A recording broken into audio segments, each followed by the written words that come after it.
बिस्मिल्लाहिर्रहमानिर्रहीम अस्सलाम वालेकुम। हमारे जीआईटी का ये लास्ट टॉपिक है। इसमें हम जो है ना वो बिलियरी सिस्टम की एबनॉर्मेलिटीज़ को पढ़ेंगे। तो हमारा जो पहला टॉपिक है that is the primary sclerosing cholangitis. अच्छा, पहले एक चीज़ आपने याद रखना है कि आपके लिवर में जो है ना वो कंजुगेशन ऑफ बिलिरुबिन होती है। तो जब भी लिवर के बाद ये जो है ना सारा का सारा बाइल जो है वो फिर गॉल ब्लैडर और फिर गॉल डक्ट से सिस्टिक डक्ट से होता हुआ फिर ये पैंक्रियाटिक डक्ट और पैंक्रियाटिक डक्ट से फिर ये एम्प्यूला ऑफ वेटर से गुजरकर सेकंड पार्ट ऑफ ड्यूडेनम में जाता है। तो ये कंजुगेटेड बिलिरुबिन जो होता है ना वो हमारे पास पोस्ट हेपेटिक ऑब्स्ट्रक्शन या पोस्ट हेपेटिक पैथोलॉजीज़ में इंक्रीज़ होता है।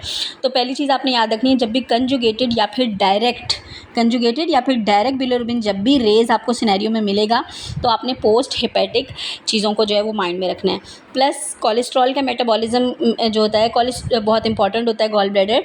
तो कोलेस्ट्रॉल इन कंडीशन में रेज होता है। दूसरा, क्योंकि गॉल ब्लैडर के अंदर कोई भी अगर गॉल ब्लैडर या सिस्टिक डक्ट के अंदर पैथोलॉजीज़ होती है तो वो ऑब्स्ट्रक्शन कराती है और ऑब्स्ट्रक्टिव जॉन्डिस में क्या होता है एएलपी रेज होता है।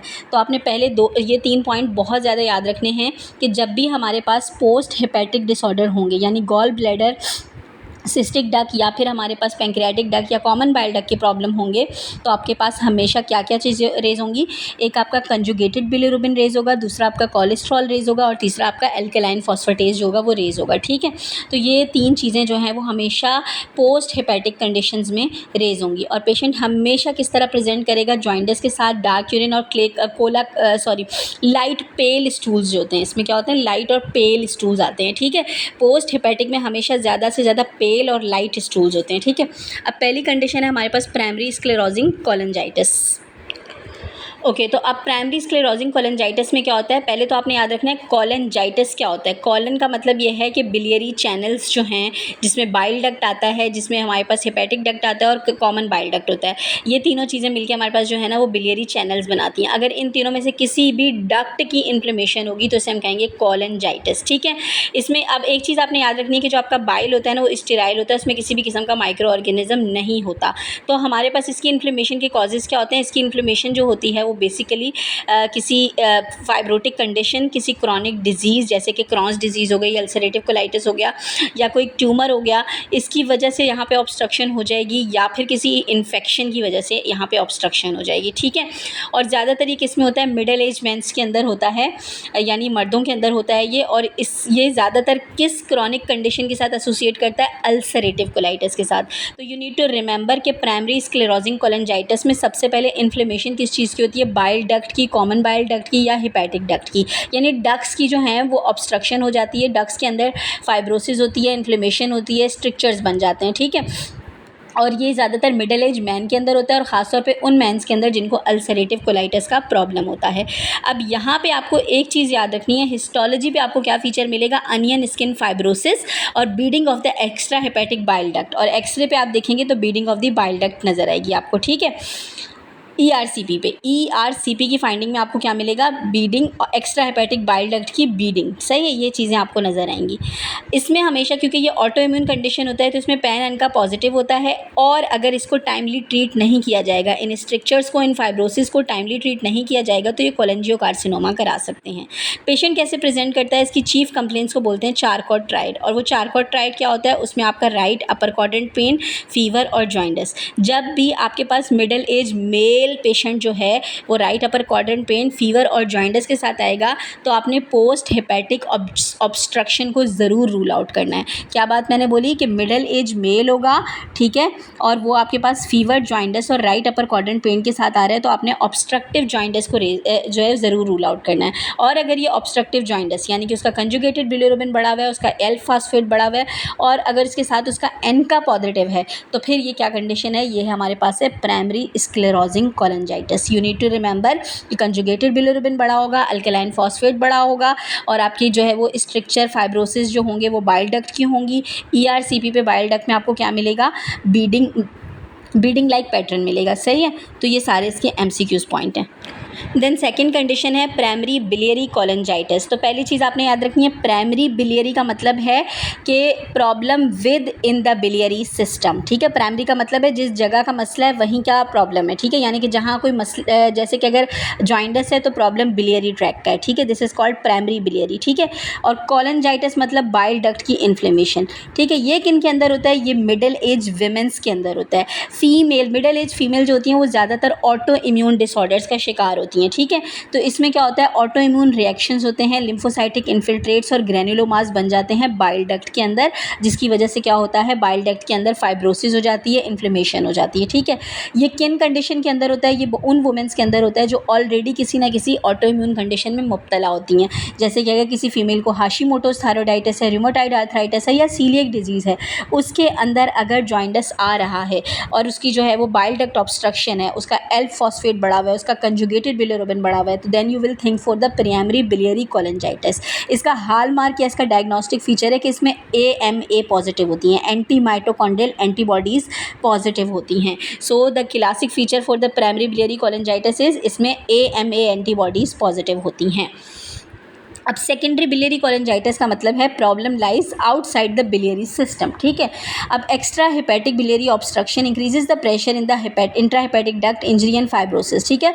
पेशेंट जो कि ऑब्स्ट्रक्टिव गॉल स्टोन्स के साथ होते हैं, बिलियरी स्ट्रक्चर या पैंक्रियाटिक, यानी कि problem lies outside the bile duct, ठीक है। इसमें गॉल स्टोन जो कि गॉल ब्लैडर के अंदर बना था, ठीक है। पैंक्रियाटिक एडिनोकार्सिनोमा जो कि पैंक्रियास का कार्सिनोमा है। It is not related that the problem with in the duct, this is the problem outside the duct but it complicate the bile duct, ठीक है। तो ये होती है हमारे पास सेकेंडरी बिलियरी कोलेंजाइटिस, जो कि हमेशा गॉल स्टोन की वजह से या पैंक्रियाटिक एडिनोकार्सिनोमा की वजह से होती है। तो एग्जाम में आपसे पूछा जाता है कि आपका सेकेंडरी बिलियरी कोलेंजाइटिस का मोस्ट कॉमन कॉज क्या है, तो आप बोलते हो बाइल गॉल स्टोन या फिर पैंक्रियाटिक एडिनोकार्सिनोमा। तो जल्दी से इसको रिवाइज करें कि प्राइमरी स्क्लेरोजिंग फाइब्रोसिंग जो होती है ना, वो वर्ड याद रखना आपने, मेल में होता है। किस मेल के अंदर होता है, जो ऑलरेडी अल्सरेटिव कोलाइटिस से लड़ रहे होते हैं, ठीक है। प्राइमरी बिलियरी कोलेंजाइटिस या प्राइमरी बिलियरी सिरोसिस वो किस में होती है, वो मिडिल एज फीमेल के अंदर होती है।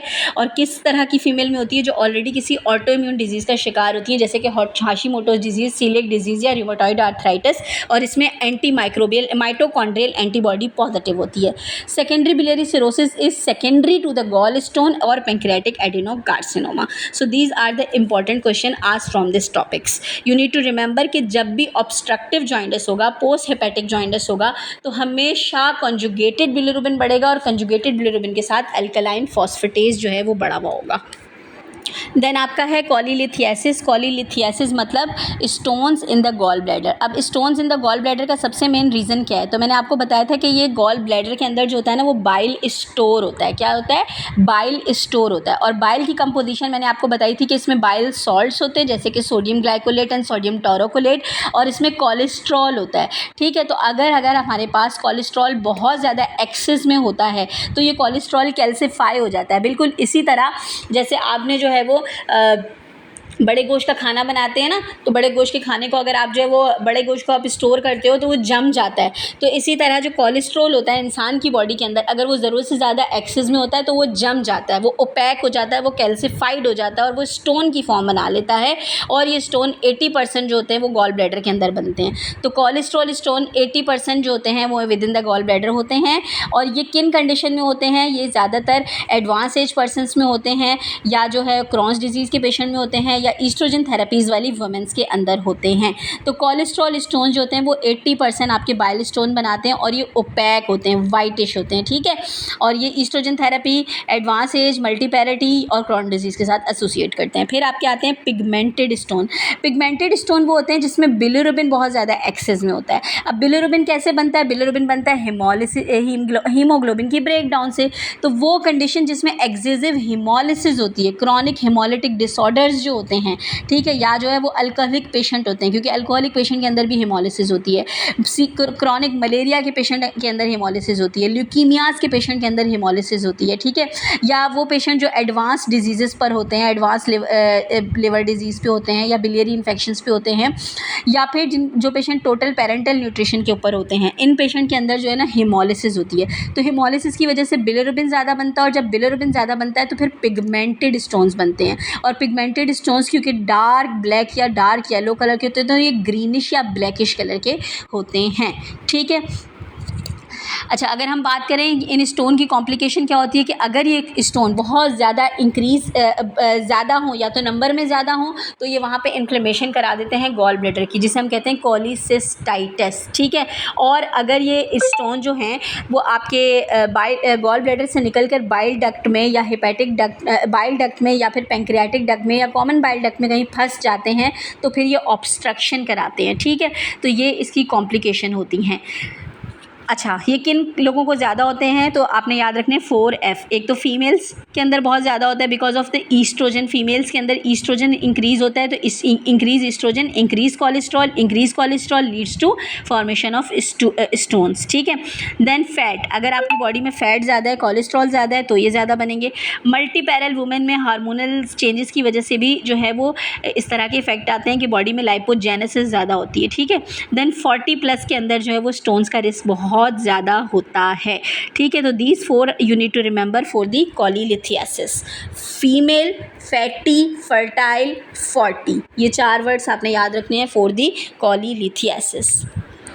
ओके, देन आपका टॉपिक है biliary colic. Biliary colic basically क्या होता है? कॉलिक क्या होता है? पेन, एक डल पेन होता है जो कि हमारे पास कॉन्ट्रैक्शन ऑफ गॉल ब्लैडर की वजह से होता है, ठीक है। बच्चों के अंदर जो होता है वो इंटेस्टिनल कॉन्ट्रैक्शंस की वजह से होता है, और अगर हम अडल्ट की बात करें तो biliary colic is basically due to the contraction of the gall bladder, ठीक है। और बिलियरी कॉलिक का जो पेन होता है वो इन्फेक्टिव गॉल ब्लैडर में भी हो सकता है, वो कॉलीलिथियासिस वाले गॉल ब्लैडर में भी हो सकता है। ये नोजिया, वॉमिटिंग्स के साथ एसोसिएट करता हुआ डल राइट क्वाड्रेंट पेन होता है, ठीक है। और ये क्यों होता है? ये कॉन्ट्रैक्शन ऑफ गॉल ब्लैडर की वजह से होता है।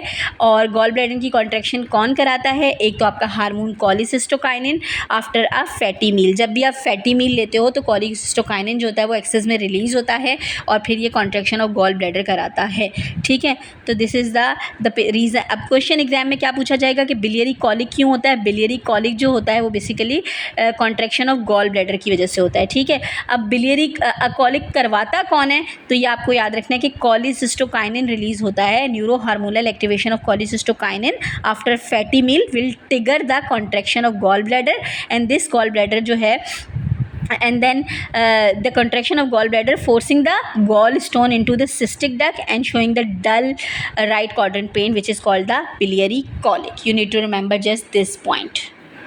कोलिडोकोलिथियासिस के लिए सिंपल सा वर्ड लिख लें, stone in the common bile duct. जब gall stone common bile duct में आ जाता है तो वो obstruction of common bile duct कराता है।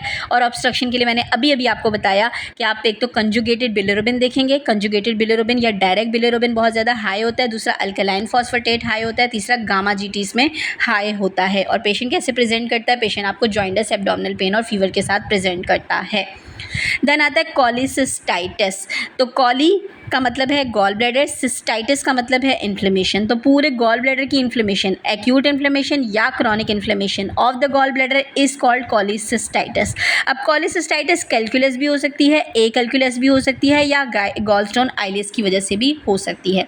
तो सबसे पहले कैलकुलस का मतलब ड्यू टू स्टोन, ठीक है। अब समटाइम क्या होता है कि जो स्टोन होते हैं गॉल ब्लैडर के अंदर, ठीक है, वो स्टोन चाहे वो पिगमेंटेड स्टोन हो, चाहे वो आपके पास कोलेस्ट्रॉल स्टोन हो, जब भी आप कोई भी फैटी मील कंज्यूम करते हो तो फैटी मील में क्या कराता है? कोलिसिस्टोकाइनिन का रिलीज़ कराएगा। Cholecystokinin contraction of gall bladder कराएगा, और ये क्या होता है कि ये गॉल स्टोन्स जो होते हैं ये हमारे पास फर्दर इन्फ्लेमेशन को ट्रिगर कर रहे होते हैं और गॉल ब्लैडर की वॉल को मज़ीद थिक करते जाते हैं। तो इसकी वजह से क्या होता है? गॉल ब्लैडर की वॉल में फाइब्रोसिस और इन्फ्लेमेशन होती है, जिसकी वजह से पेशेंट को पेन होता है। तो इसे हम कहते हैं कल्क्युलस कोलिसिस्टाइटिस। फिर आता है ए कैलकुलस कोलिसिस्टाइटिस। सो ए कैलकुलस जो कोलिसिस्टाइटिस होता है, इसमें कोई स्टोन नहीं बनता, लेकिन इसमें क्या होता है, इसमें आपके जो है ना गॉल ब्लैडर के ऊपर कोई स्ट्रेस इंजरी आती है। वो स्ट्रेस इंजरी क्या हो सकती है, वो हाइपोपरफ्यूजन यानी डिक्रीज ब्लड सप्लाई, वो कोई infection most likely cytomegalovirus infection, या कोई भी और इन्फेक्शन जो कि लिवर को इफेक्ट कर रहा है, उसने गॉल ब्लैडर को अगर इफेक्ट किया तो गॉल ब्लैडर के अंदर इन्फ्लेमेशन हो जाएगी, और inflammation of gall bladder without stones is called acalculous cholecystitis. इसमें क्या होता है, इसमें मर्फी साइन पॉजिटिव होता है। What is Murphy sign? Murphy sign, इसमें right upper quadrant pain on palpation, ठीक है। और आप जब पल्पेट करते हो तो पेशेंट जो रहता है ना, उसको इतना बुरा दर्द होता है कि वो अपनी सांस रोक लेता है। तो inspiratory arrest on the right upper quadrant pain palpation due to pain, and pain में radiate to the right shoulder due to the irritation of phrenic nerve. तो आपने ये बात याद रखना है कि एक्यूट कोलिसिस्टाइटिस का पेन जो होता है वो रेडिएट करता है राइट शोल्डर की तरफ due to the irritation of phrenic nerve. Examiner आपसे क्वेश्चन पूछता है कि why the pain in shoulder in case of the cholecystitis, it is due to the irritation of the phrenic nerve के dermatomes की वजह से। अच्छा, यहाँ पर भी क्या होता है कि गॉल ब्लैडर की बहुत ज़्यादा इन्फ्लेमेशन हो जाती है, तो वो आगे इन्फ्लेमेशन बाइल डक्ट की तरफ परसिस्ट करती है, ठीक है। तो जब बाइल डक्ट की तरफ जो है इन्फ्लेमेशन परसिस्ट करती है तो इसे हम कहते हैं असेंडिंग कोलेंजाइटिस, यानी आगे की तरफ मूव होने वाली इन्फ्लेमेशन। और ऑब्वियसली जब बाइल डक्ट की इन्फ्लेमेशन होगी तो उसमें ऑब्स्ट्रक्शन होगी, और ऑब्स्ट्रक्शन होगी तो अल्कलाइन फॉस्फेटेज का लेवल बढ़ जाएगा, ठीक है। इसके डायग्नोसिस के लिए नंबर 1 पे अल्ट्रासाउंड कराते हैं, और नंबर 2 पे फिर कोलेंजियोसिस्टोग्राफी या हाइडा स्कैन कराया जाता है, ठीक है। तो हाइडा स्कैन जो होता है ना, बेसिकली ऑब्स्ट्रक्शन, बिलियरी ऑब्स्ट्रक्शंस को देखने के लिए हाइडा स्कैन कराया जाता है। देन गॉल स्टोन आइलिस क्या होता है कि there is any fistula between the gall bladder and GI tract, ठीक है। The stone enter the GI lumen obstruct at the ileocaecal valve can see air in the biliary tree. Basically क्या होता है कि अगर आपका गॉल ब्लैडर जो आपकी सिस्टिक डक्ट है, गॉल ब्लैडर की सिस्टिक डक्ट है या कॉमन बाइल डक्ट है, इसमें फिस्टूला बन जाए, और वो फिस्टूला आपके जीआई ट्रैक के किसी भी और पार्ट से, चाहे स्टमक से, चाहे ड्यूडेनम से, या किसी भी पार्ट से अगर कनेक्ट हो जाए, तो गॉल स्टोन क्या करता है, वो गॉल ब्लैडर से निकलकर उस फिस्टूला से होता हुआ जीआई ट्रैक की ल्यूमन को ऑब्स्ट्रक्ट कर देता है, ठीक है। और उसके बाद उस जगह पर जो है वो मूवमेंट रुक जाती है, तो movement of the GI tract के रुकने को आइलियस कहते हैं। तो गॉल स्टोन आइलियस क्या होता है कि गॉल स्टोन किसी फिस्टूला की वजह से जीआई ट्रैक से स्लिप होकर कहीं फंस जाता है, तो इसे हम कहते हैं गॉल स्टोन आइलियस, ठीक है। फिर आता है porcelain gall bladder. Porcelain gall bladder का मतलब क्या है, calcified gall bladder due to the chronic cholecystitis usually finding incidentally on imaging, ठीक है। इसमें हमारे पास कैल्सिफाइड गॉल ब्लैडर है जो कि chronic condition, chronic cholecystitis, chronic inflammation, chronic कोई ट्यूमर हो गया, इन सब की वजह से क्या होता है कि अगर कैल्सिफाइड गॉल ब्लैडर मिलेगा तो इसे हम कहेंगे पोर्सिलीन गॉल ब्लैडर। और पोर्सिलीन गॉल ब्लैडर का रिस्क क्या होता है कि ये हमारे पास इंक्रीज़ करता है risk of adenocarcinoma of the gall bladder. Ascending cholangitis मैंने आपको बताया कि अगर गॉल स्टोन जो है वो गॉल ब्लैडर से निकलकर बिलियरी ट्री में कहीं जाकर फंस जाए, तो इस कंडीशन को, क्योंकि उसने असेंड किया है, वो आगे की तरफ मूव हुआ और उसने जाके ऑब्स्ट्रक्शन कराई है, तो उसे हम कहते हैं असेंडिंग कोलिजाइटिस, ठीक है। इसमें भी पेशेंट चारकोट ट्राइड से प्रेजेंट करता है, जो कि मैंने वेरी फर्स्ट लेक्चर में स्लाइड में आपको बता दिया था कि फीवर, जॉइंटस और राइट अपर क्वाड्रेंट पेन, ये क्लासिकल साइंस जो है वो क्या कहलाते हैं, चारकोट ट्राइड। चारकोट ट्राइड के अक्सर जो है वो एग्जाम में आपसे क्वेश्चन पूछे जाते हैं कि what are the component of Charcot tried.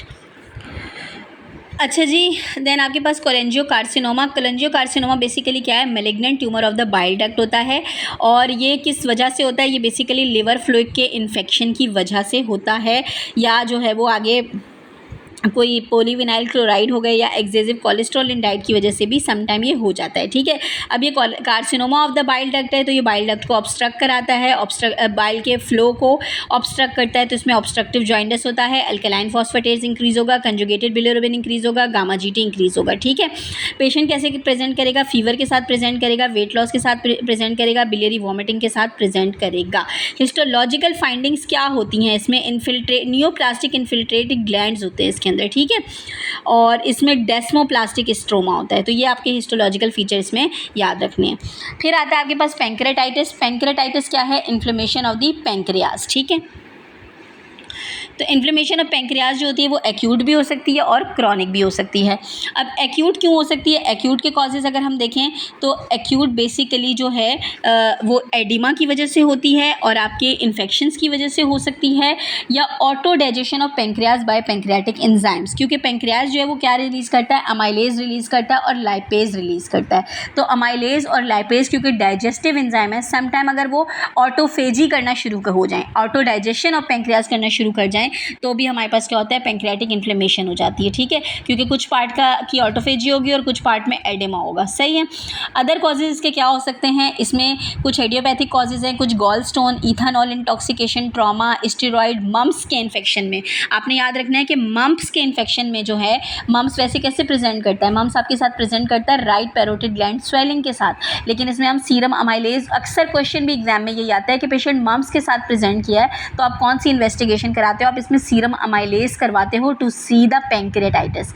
इसके अलावा auto immune disorders, scorpion bite या फिर हाइपरकैल्सीमिया, हाइपरट्राइसाइलग्लिसरीमिया, ERCP ड्रग्स, ये सारे के सारे कॉजेज़ हैं। आई गेट स्मैश्ड करके इसके सारे कॉजेज़ हैं एक्यूट पेंक्रियाटाइटिस के। ठीक है, अब पेंक्रियाटाइटिस के डायग्नोसिस कैसे होती है कि पहले तो चीज़ होती है, इसमें पेन होता है, सीवियर एक्यूट एपिगैस्ट्रिक पेन होता है जो कि बैक की तरफ जाता है। नंबर 1 पे क्या होता है? पेन इन द एपिगैस्ट्रियम, जो कि बैक की तरफ जाता है।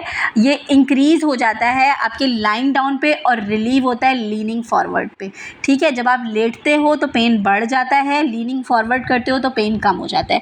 This is the classic sign of the acute pancreatitic pain. दूसरा, इसमें सीरम अमाइलेज और सीरम लाइपेज, ये दोनों जो होते हैं वो इंक्रीज़ होते हैं। तो ये हो गए इसके डायग्नोस्टिक साइंस। अब इसमें कॉम्प्लिकेशंस क्या आती हैं? तो कॉम्प्लिकेशन इसमें आपने याद रखनी है, pseudocyst, pancreatic pseudocyst is the most common complication of acute pancreatitis. Basically इसमें होता क्या है कि एप्सिस, नेक्रोसिस या हेमरेजेस हो जाते हैं विद इन द पेंक्रियाज, और ये जो होते हैं एक सिस्ट फॉर्म कर देते हैं या फिस्टूला फॉर्म कर देते हैं। सीडो पेंक्रियाटिक सिस्ट और पेंक्रियाटिक फिस्टूला, ये दो मेन कॉम्प्लिकेशन होती हैं आपके एक्यूट पेंक्रियाटाइटिस की। ठीक है, और इसमें पेशेंट कैसे प्रेजेंट करता है? इसमें पेशेंट शॉक के साथ प्रेजेंट करता है, रीनल फेलियर, हाइपोकैल्सीमिया के साथ प्रेजेंट करता है।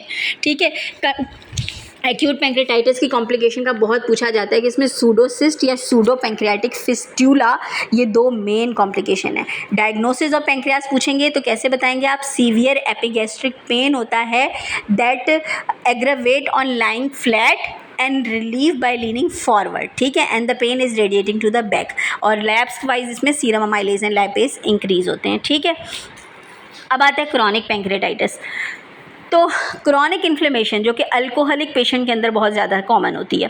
क्रॉनिक इन्फ्लेमेशन, एट्रोफी या कैल्सिफिकेशन ऑफ पेंक्रियाज जो होते हैं अल्कोहल एब्यूज़ की वजह से या फिर सिस्टिक फाइब्रोसिस। क्रॉनिक के दो कॉमन कॉजेज़ हैं, नंबर 1 पे अल्कोहल और दूसरा सिस्टिक फाइब्रोसिस।